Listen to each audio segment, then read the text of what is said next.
We're now at part 8 of our respectful rebuttal of Richard Gage's video, Blueprint for Truth. Gage claims that molten metal dripping from the side of the tower shortly before the collapse was evidence of 4,500 degree nanothermites melting steel. But I have real problems with that assertion. First, a huge plane comes crashing through 1,200 degree melted aluminum soup discolored from burnt paper, office furniture, and curtains pours out of the hole almost an hour later. That seems natural to me. Richard asserts that molten aluminum would have to be bright and silvery, but aluminum soup like this I think would be discolored. Second, if superheated explosive nanothermites caused this, they wouldn't have gone off on this one side of this one building only. Why do we see nothing like this on the other tower or any side of the first tower that we're talking about? Why was this phenomenon so asymmetrical?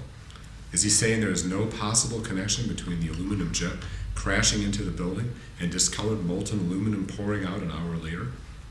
In our March 6, 2011 debate, Richard asserted that there were, quote, several tons of molten steel or iron in the debris pile of all three buildings. And if I can't explain them, then the debate is over. Eyewitness accounts are undeniable. But Richard goes way beyond asserting that there was molten metal in the debris pile. He asserts it had to be molten steel or iron, and he uses NASA thermal images and eyewitness accounts as evidence. For example, Leslie Robertson, a structural engineer and designer of the Twin Towers, is quoted as saying, as of 21 days after the attack, molten steel was still running. When asked about this quote, however, Leslie Robertson briefly explained in a personal email that, quote, I have no recollection of having made any such statements, nor was I in a position to have the required knowledge, close quote. Well, someone did dig up the original video of him saying that, and so he did say it, but it is also true that he is not qualified to proclaim such a thing. Gage also uses the NASA thermal images. The USGS sets the maximum temperature in the debris at more like 1,400 degrees. Richard Gage claims in his video that deeper down it would be 2 to 3 times that temperature, but that is not supported by the facts. One fact is that there were many tons of aluminum from jets, 1,000 cars in underground garages, each with 286 pounds of aluminum on average in them, tens of thousands of Alcoa aluminum exterior cladding pieces on all 4 sides of both buildings, and every aluminum window mullion in both buildings. Aluminum melts at only 1,200 degrees, well below the temperatures attained by regular office fires. The debris had vast piles of aluminum, and indeed there were also several tons of melted aluminum discolored by debris.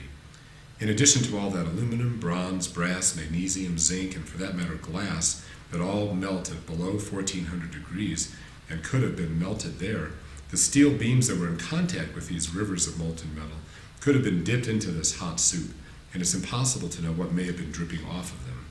I have not been able to find any metallurgic tests of this molten material or any evidence of thermite level temperatures anywhere.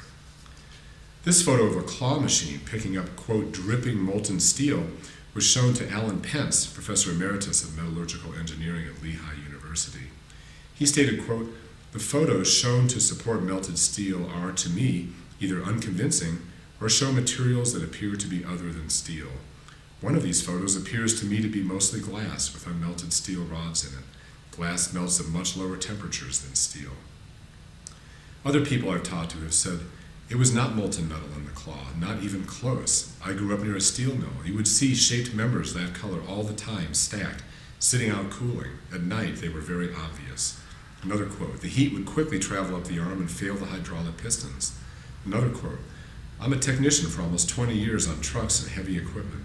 This would absolutely destroy them. I'd hate to see what 2,000 plus degree hydraulic fluid would do to all the tiny seals in the manifold, the gland and piston packings. If you need a machine to pick up things in the molten steel heat range, you would use special attachments. That's a normal grappler. It cannot pick up stuff that is beyond its own melting point. All the grease and the moving parts would have gone way before that temperature. I know people who had equipment working at ground zero. There was lots of damage to them, but nothing like you would see from trying to pick up molten steel. An eyewitness can credibly report the existence of molten metal, but no eyewitness can state with certainty what they're looking at, whether it's molten iron or steel.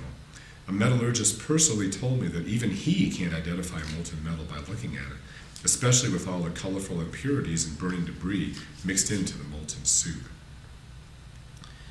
If there had been rivers of molten steel, all the water the firefighters were pouring on it would have caused incredible damage. Here are 3 first-hand accounts from people who work around molten steel. Quote, "I worked across the street from a foundry that had their roof blown off by a poor mixture of good old water and melted steel." Quote, "Our foundry had a fatality and several burn injuries when a furnace tender added a metal pig to the heat that had a small void of water in it. It blew all the metal out of the furnace. Took one guy over a year to return to work." Another quote, "People really don't understand just how dangerous liquid iron steel really is. The steam explosions would blow molten steel all over creation. Google the expansion rate of water trapped under molten steel. It's a situation you do not want." Richard Gage did find one report from the American Society of Safety Engineers stating that the debris pile at Ground Zero was tremendously hot. Thermal temperatures taken by helicopters showed temperatures ranging from 400 degrees Fahrenheit to more than 2,800 degrees. Now, that 2,800 degree reading was found from a DEA helicopter, and it is not calibrated to measure a temperature that high. It's like weighing an elephant on a bathroom scale. You need a special instrument to do either. And an instrument like a virus can be used to measure very hot temperatures. The original article is not credible. Its conclusion is refuted by superior data from a combined effort of NASA, USGS, and the EPA. And that is exactly what 9/11 first responders whose lives depended on accurate temperatures did rely on. Regular fires, oh, by the way, can also last for months. As one guy told me, "I live close to a huge tire dump. It caught fire and burned for months." A chemist told me that thermite contains its own oxygen. Once it starts reacting, it won't stop, and it's finished in seconds. Another, fuel oil from the World Trade Center's generators seeped into the ground, ignited, and slowly consumed the debris stacked on top of it. Mangled steel and concrete, plastics from the office furniture and equipment, fuels from elevator hydraulics, cars, and other sources are all in great supply in the 6-story basement area where the 2 towers collapsed. Water alone can rarely quench this kind of fire, which will burn as long as there's adequate fuel and oxygen, and as long as the heat can't escape. It's time now that I introduce you to a true 9/11 hero. As a New York firefighter with specialized safety training, he has practical expertise to resolve this question.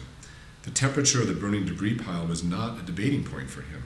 His life and the life of his crew depended upon having the correct answer to this question. My name is Vincent Palmieri, and on 9/11 I was the first grade firefighter from Engine 6. My job that day and for the next 3 months varied from day to day. On the day of September 11th, I was assigned as a nozzleman and ended working with the search and rescue and various other duties. I spent from 9/11 until approximately December 8th at Ground Zero, helping extinguish the fires, looking for survivors, removing debris, and protecting the safety of my crew. The debris pile had hot spots, and every day we used USGS thermal imaging maps to determine the location and intensity of these hot spots. This was enormously helpful information for our firefighting efforts, as well as to ensure the safety of my crew. The highest temperatures we ever had to deal with were in the vicinity of 1,400 degrees. Had there been temperatures hot enough to melt steel, we would have been instructed not to go anywhere near it, ever. No such instructions were ever given. It was certainly hot in spots, but reports of firefighters going through 3 pairs of boots a day are completely false to my knowledge. I saw many steel girders with burn marks on them, girders bent in the fires, but I never saw evidence of a single melted steel girder among the hundreds of thousands of girders I worked my way through. We firefighters poured incredible amounts of water on the fires. Had there been rivers of molten steel or iron, the thermal expansion of the water hitting 2,800 degree liquid iron or steel would have caused major water explosions and loss of life, and we would have had to change our firefighting strategies immediately." Close quote. I believe him. Eric Lawyer, a very honest Seattle fireman who founded Firefighters for 9/11 Truth, has told me that no current FDNY members are in his organization, and about 10 or 12 former FDNY members from the past who were there have stated their belief in controlled demolition. These percentages are similar to those of the general population. FDNY has over 5,000 employees, not all of them firefighters. That the demolition experts who are on the ground dealing with the 9/11 debris also don't support the controlled demolition theory. Remember, not one of them produced any actual evidence of bombs or thermites. Some of you may have also seen photos of big steel beams in the debris sticking out with clean diagonal cuts in them. You may have been told that these cuts were made by thermitic demolition, because these diagonal cuts are indeed found in controlled demolitions when they want support columns to literally slide off of themselves. But the people who were there have a very different story. When I first saw this picture, I was impressed. I was told that first responders would never have made diagonal cuts because that would have been inefficient. But Demolition Dave explains in this video that he and his crew did indeed make these cuts in the steel beams as part of the debris removal process. You can see where they've made the cuts along right above. That's the bow tie connection. They're cutting it about 3 to 5 foot above the bow tie connection where it starts into the forming of the candlestick. They've got 3 candles left to cut. The rivers of molten metal were not a universal phenomenon, as you can see in this picture. Otherwise, how could they have dug so deep?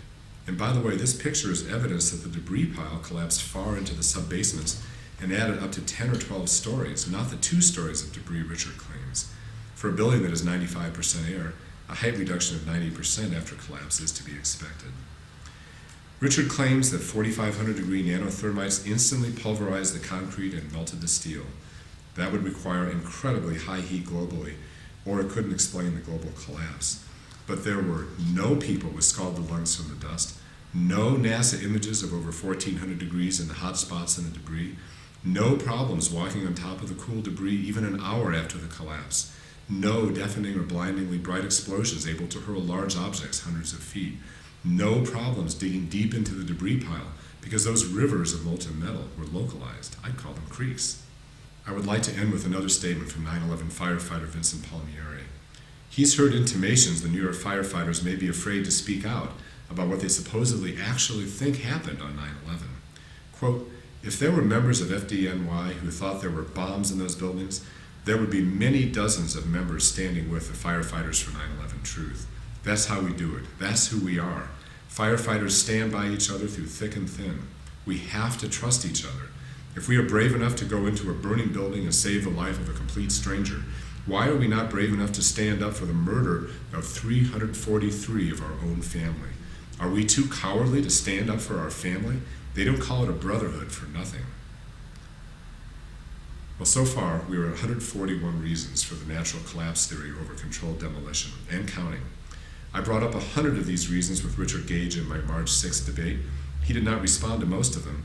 Instead, Richard made claims that certain observations could be attributed only to controlled demolition, and asserted that if I can't explain them, then the debate is over. I purposely went along and tracked down photos and explanations to explain what Richard was putting out. It was a game of fetch.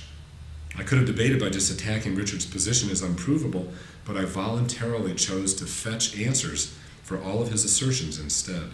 In this way, I hope I can show you that the 9/11 mysteries are not as mysterious as they seem to be at first. So in the next section of our investigation of Richard's claims around the Twin Towers, we'll look at chemical evidence of controlled demolition. See if there's any truth to aspects of the sulfidized steel or iron-rich microspheres. Then I'll look at the most compelling argument Richard Gage has, the alleged thermitic residue in the World Trade Center dust. Thank you for watching.